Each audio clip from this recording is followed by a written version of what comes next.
Dios le bendiga.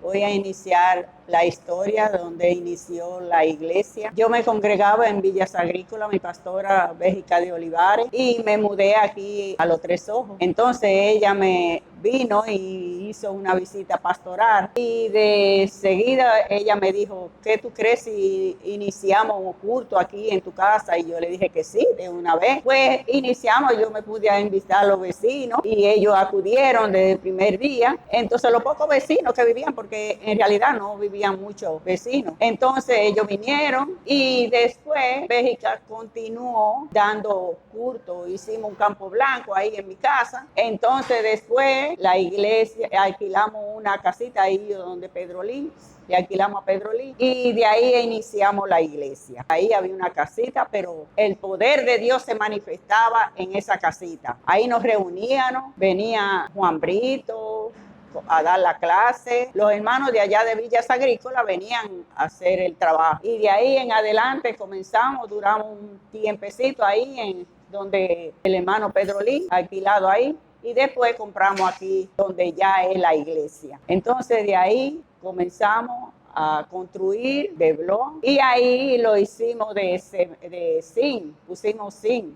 En ese tiempo no le pusimos plato. Después, más adelante, fue que entonces continuamos y le pusimos plato. Ahí es que la iglesia hoy en día podemos ver que ya tenemos una iglesia bien. Cada día se está desarrollando cada día más y más y poniéndose más bonita. Porque lo que Dios comienza, no hay nadie que lo pague. Sí, cuando alquilamos allá, a donde Pedro Lin, entonces ahí mandaron esa obrera para acá.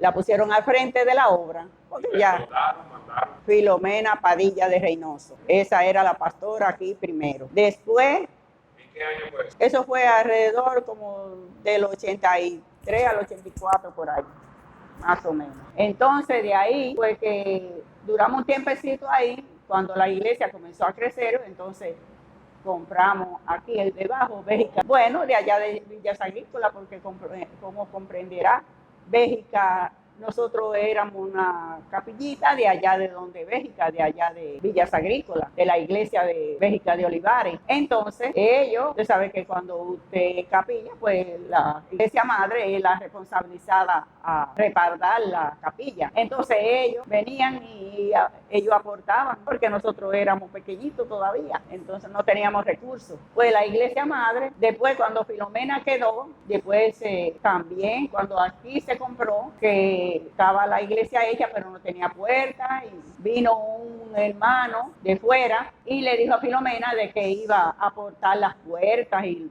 de ahí en adelante fue que él después cuando se fue mandaron, se compraron las puertas y se compraron las persianas. Bueno, la hermana Filomena duró como 9 años más o menos. Después de la hermana Vino el pastor Juan Brito, porque ya Filomena estaba, en ese tiempo le subía la presión y no se sentía bien de salud. Entonces, para que tuviera un descansito no largo, porque después ella fue a pastorear otra iglesia. Entonces pusieron al pastor Juan Brito y Antonia, pero después fue que él se casó. Sí, no, él vino casado y vinieron a pastorear aquí la iglesia. O sea, cuando estaba el pastor Juan Brito no tenía plato al principio.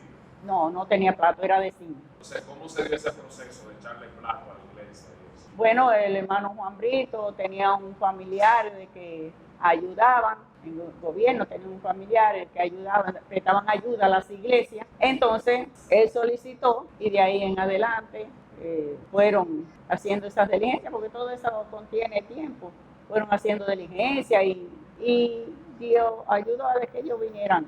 Bueno, cuando el hermano Juan Brito que se fue y él hizo la diligencia con esa persona que daban ayuda, era un primo de él que daba ayuda a las iglesias, él habló con él para que él no echara el plato. ¿Qué sucede? Ellos echaban el plato, pero la columna no. Entonces nosotros nos pusimos a hacer actividades para recolectar fondos para echar la columna. Entonces de ahí ellos, los varones, Daniel, Toribio, se pusieron a picar para ellos mismos echar la columna, porque no había el presupuesto de echar la columna, el dinero de echar la columna, y ellos no la echaban la columna. Y ellos se pusieron a picar ellos mismos a hacer las cosas, a hacer la columna. ¿Qué sucede? Y los hermanos recolectando. Y ahí fue que entonces terminamos el presupuesto que nos tocaba a nosotros, porque a nosotros nos tocaba esa parte. Ellos nada más les tocaba el plato, porque ellos dijeron que nada más echaban el plato. Entonces ahí fue que nosotros hicimos esa parte. Pero duraron un largo tiempo ellos aquí sereneando y cuidando la iglesia, porque usted sabe cómo es la cosa, que se toma su tiempo para realizarla. Luego, ¿qué pasa con el hermano Juan? Juan Brito, entonces en ese momento de que todavía no habían echado el plato, pues lo trasladan a otra iglesia. ¿Qué sucede? Entonces, pues los hermanos de aquí, los diáconos, Toribio, Daniel, los demás diáconos que habían, la hermana Emilia, cuando eso era diácono, iban allá y hablaban con Juan Brito, y entonces ellos volvían allá a hacer la diligencia a la oficina, porque ellos sabían a dónde era la oficina. Y iban a la oficina. Cuando le decían, más o menos que ellos veían, entonces iban a donde Juan Brito para que Juan Brito fuera con ellos, porque Juan Brito era el cabeza. Pero Juan Brito nunca se descuidó de eso. Él siempre estaba de acuerdo de seguirnos ayudando. Aunque él estuviera en otra iglesia, él estaba de acuerdo siempre en ayudarnos en esa parte. Mi hermana, cuéntanos esa parte de cómo fue que surgió el nombre de la iglesia. Bueno, la iglesia de que se inició allá arriba, donde Pedro Lee, era una iglesia de fuego, una iglesia que buscaba la presencia del Señor. Y cuando veníamos a adorar a Dios, era glorificar su nombre, pues el Señor se manifestaba de una manera especial. En ese tiempo nosotros teníamos confraternidad con las iglesias de por aquí, éramos una confraternidad. Sucede, la confraternidad hacía retiro mensual. Cuando nos tocaba el retiro de aquí, de la iglesia, que esa persona vieron como nosotros adorábamos al Señor, pues se paró un pastor, que hoy es pastor, y dijo, ¿Cómo se llama? el pastor, y él dijo que íbamos a bautizar la iglesia con Hogar de la Alabanza, porque él veía cómo esta iglesia adoraba a Dios con libertad. Y desde entonces la iglesia se llama Hogar de la Alabanza. Han querido cambiarle el nombre, de que el hoyo de la alabanza, no. Hogar de la Alabanza, desde 1983 hasta hoy. Dios le bendiga y hasta aquí mi parte.